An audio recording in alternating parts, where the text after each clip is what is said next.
वो तुमसे कोई बात नहीं करेगी। माहिर जी, मैं अपने लिए बात कर सकती हूँ।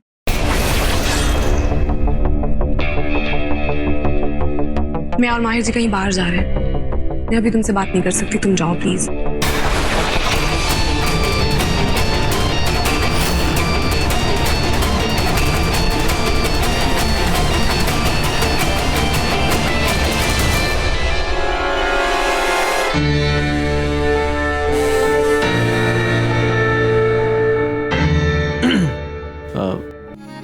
बिला, अभी तक तुम पूरी तरह से तैयार नहीं हुई हो तो ये ले लो, इसे पहन लो, बहुत खूबसूरत लगेगा तुम पे। शायद कभी न कह सकूं मैं तुमको, कहे बिना समझ लो तुम शायद मेरे ख्याल में तुम एक दिन मिलो मुझे कहीं पे गुम शायद। मैं नीचे तुम्हारा इंतजार कर रहा हूँ, जल्दी आना। ना हो रहेंगे हम नहीं, जो तुम न हो रहेंगे हम नहीं। न चाहिए कुछ तुमसे ज्यादा, तुमसे कम नहीं। मुझे परवाह नहीं है। धीरे धीरे बोलो। मैं क्या धीरे बोलूं विशाखा? क्या तुमने देखा नहीं कि रूही का चेहरा किस कदर लाल हो गया था जब उस माहिर को देखा? गुलाबी, लाल तो गुस्से में होता है। विशाखा, तुम यहाँ खड़े होकर मुझे रंगों में भेदभाव मत समझाओ। मुझे बताओ कि दोनों की शाम को कैसे बेरंग करना है। मेरा मन कर रहा है कि ना मैं आज उसे विक्रम, प्लीज शांत हो जाओ। मुझे पता है कि हमें किसी भी तरह वेला को दूर जाने से रोकना है, वरना कहीं उसे गाड़ी में नींद आ गई, दोबारा उसकी माँ उसके सपने में आएगी और कहीं उसने सपने में बता दिया कि मैं कुछ नहीं जानता। बस इतना जानता हूँ कि रूही उस माहिर के साथ बाहर गई है। लेकिन अभी उसने तुम्हारे मुंह पे कहा ना कि तुम उससे दूर रहो। तुम्हें भी पता है अगर तुम उससे जबरदस्ती करोगे तो वो और तो क्या करूं मैं? रूही को उस माहिर के साथ बाहर जाने दूं मैं? नहीं विक्रांत, ऐसा कुछ भी मत करो। तुम कुछ अलग करो। तुम यूवी की तरह बन जाओ, जैसे वो लड़कियों पे जादू चलाता है, लड़कियों को दीवाना बनाता है। कुछ ऐसा करो। और विक्रांत, इस सब में मैं तुम्हारा साथ नहीं दूंगी, ये सब तुम्हें खुद करना होगा। पर एक बात का ध्यान रखना, उसे कुछ भी नशे का मत देना, क्योंकि तुम्हें पता है कि बेला नशे में झूमती नहीं, उसे नींद आ जाती है। मैं किसी भी हाल में रूही को सोने नहीं दूंगा। लेकिन मैं इतना चाहता हूँ कि अब आगे मुझे क्या करना है। क्या करोगे तुम? अरे वाह यूवी, तू ऐसा सोच सकता है? मुझे तो पता ही नहीं था कि तेरी सोच ऐसी है। मॉम, आखिर ये मेरी बेला की पहली नवरात्रि जो है।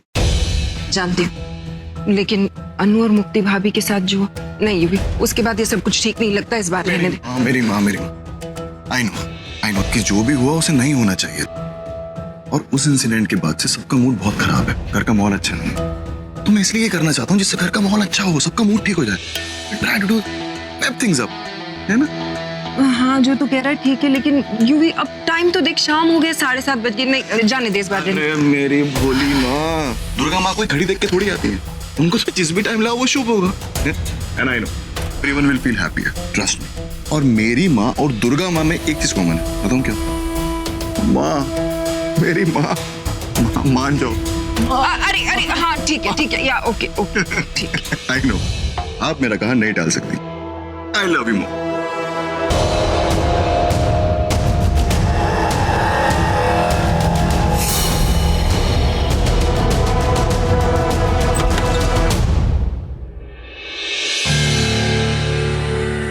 तुम जानना चाहती हो कि मैं इनसे इतनी नफरत क्यों करता हूँ? क्योंकि उस रात हमारे साथ जो हुआ था वो एक हादसा नहीं था, वो एक सोची समझी साजिश थी तुम्हारे माहिर की।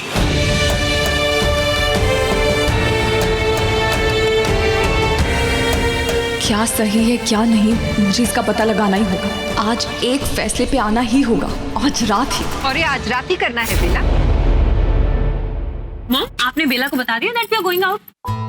बताया तो नहीं, लेकिन मेरी बहू इतनी समझदार है कि उसे पहले से ही पता है कि कल नवरात्रि शुरू हो रहा है और वो अब से ही तैयार होगी, है ना? हाँ, क्योंकि मैं और माहिर जी। अच्छा, जितना मैं समझती थी तू उससे ज्यादा समझदार निकली। तूने माहिर को भी बता दिया। अच्छा किया मुझे उसे बताने का वक्त नहीं मिला। बेला से बातें तो रास्ते में भी होती रहेंगी, वरना बाहर ट्रैफिक बढ़ जाएगा और मेरा सर दर्द भी। चलो बेला। बेला, मुझे तुम्हें बताना है कि अब मैं हार नहीं मान नहीं बेला, इस बार ना मैं तुम्हारे लिए फाइट करूंगा और मैं हार नहीं मानूंगा। और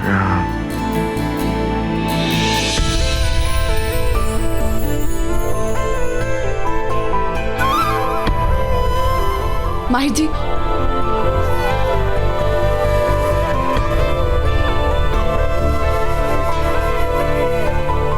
you looking gorgeous. Thank you. चलिए।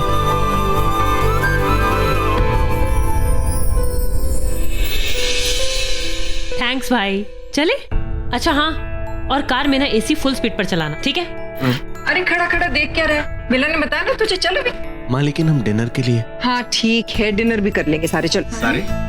हाँ, मूर्ति लेने सब साथ जा रहे तो फिर खाना भी साथ ही खाएंगे ना। मूर्ति, क्या पागल हो गए हो? हर बात 2 बार बोलोगे, चलो भी। क्या ये? I have no idea. देखो जो भी है, तुम मेरे बाजू में बैठोगे, ओके? भाई फ्रंट सीट पर मैं ही बैठूंगी, बैक सीट ना मेरी बैक के लिए टॉर्चर है। और तुम मेरे लिए टॉर्चर हो।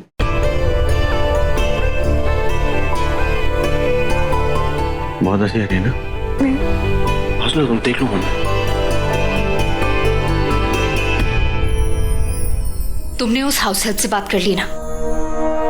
युवराज बाबा, यूवी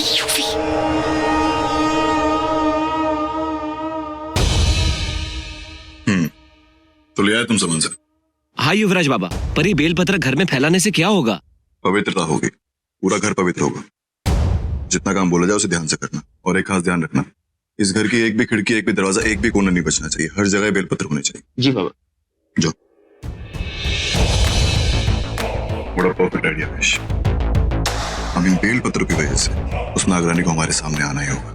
अब हम आसानी से उन पर हमला कर सकते हैं। बस एक बात है, हमें उन बेलपत्र से बच के रहना होगा। तुम जाके बेलपत्र बिछाओ, तब तक मैं भी देखती हूँ कि हमारी नागरानी माँ कहाँ है, कहाँ चुप कर बैठी है।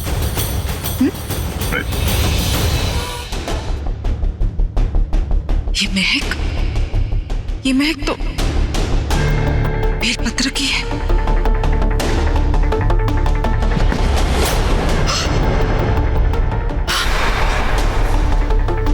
अरे वहां क्या कर रहा है यार तू? वहां डाल बेल, कम ऑन चलो। इधर आओ, इस डोर पे। हाँ अच्छे से।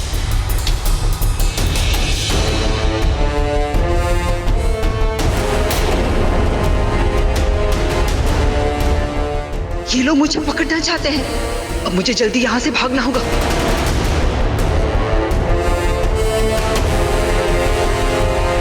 इधर हो गया, उस तरफ जाओ। हाँ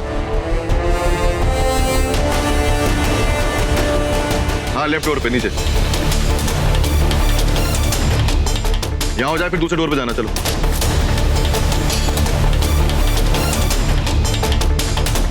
चलो आगे वाले पे।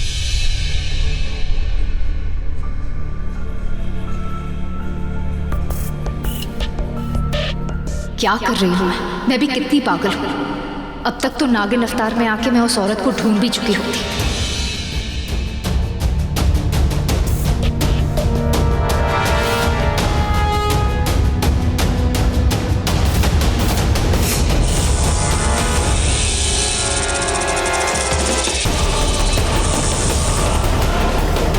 सुनो, हाँ ये वाला डोर नहीं है, उधर जाओ, लेफ्ट वाले पे। चलो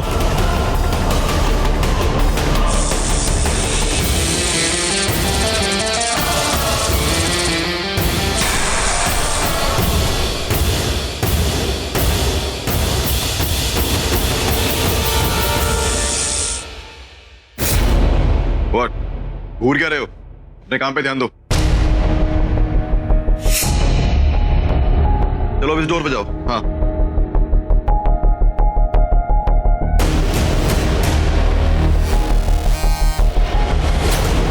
हाँ, कॉर्नर से अच्छे से।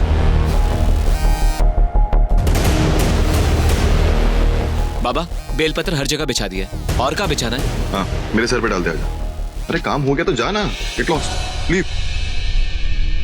विश कुछ दिखाई दिया? कुछ सफेद साए जैसा दिखा तो था, पर पता नहीं शायद आंखों का धोखा हो, समझ नहीं आ रहा। विश हमें को जल्दी प्लान करना होगा, कुछ नया सोचना होगा जल्दी। इसका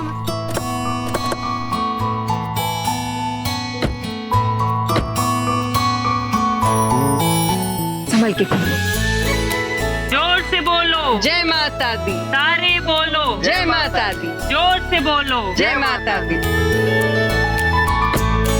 जोर से बोलो। जय माता दी। अच्छा हुआ आ गई, मगर मैं दोबारा रूही के सपने में कैसे जाऊंगी? मैं तो अब अंदर जा ही नहीं सकती, बल्कि अब तो रूही भी अंदर नहीं जा पाएगी। इट्स ओके माही जी, मैंने पकड़ा है। लेकिन बिला तुम्हारे हाथ कांप रहे हैं। हाँ नहीं, हम स्टेडी नाउ, सीरियसली छोड़ दीजिए। अरे इट्स ओके, हम ऐसे चल सकते हैं। स्टॉप इट माही जी, माता रानी देख रही है। तो देखने दो, वैसे भी उन्हें तो सब पता है।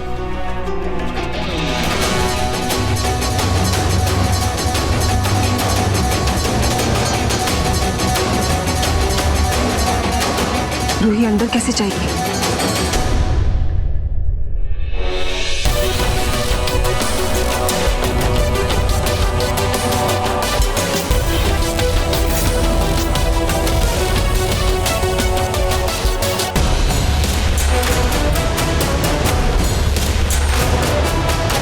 रूही अंदर गई? कैसे अंदर गई? मैं बेलपत्र तो हटाने पड़ गए ताकि रूही अंदर जा सके, लेकिन मेरे पास बेलपत्र से भी ज्यादा खतरनाक चीज है। ये अभिमंत्रित भस्म बनी पड़िया, जिसकी वजह से रूही की मांस घर के अंदर आ नहीं पाएगी।